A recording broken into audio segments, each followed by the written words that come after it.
So you're a new fighter, you're looking at getting into your first couple of tournaments, and you've just watched a big hits knockout compilation on YouTube.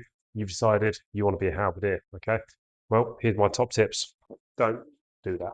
Not yet anyway, okay? Because the thing is, as soon as you take one of these onto the field, you're either an asset or a liability, okay? And what I mean by that is if you can drop people in a couple of shots reliably, you're an absolute asset, and anyone will be glad to have you doing that, okay? However, if you can't do that, you're more of a liability because as soon as the opposition see you with this, you will be prioritized to be nullified. Okay. What that means is people are going to come for you. They're going to wrap you up, they're going to beat you up, and they're going to drop you. Okay. If you're an inexperienced fighter, you won't have the skill set to deal with that. And you won't have a shield or a buckler or anything else to defend yourself. And you could get really rocked. Okay.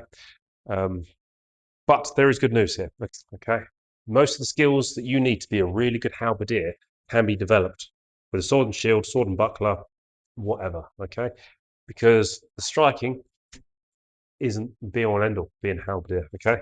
What you've got to be really good at is grappling, getting out of grapples, surviving grapples, having a high list IQ, understanding where the fight's going and where you need to be. These are all skills you can develop whilst using a sword and board, one-handed axe, whatever, okay?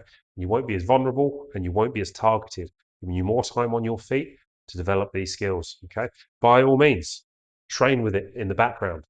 Get the Pell, get a soft one, all of that sort of stuff. But your first few tournaments, probably not the thing to do. Your captain will probably tell you when it's time for you to pick this up, okay?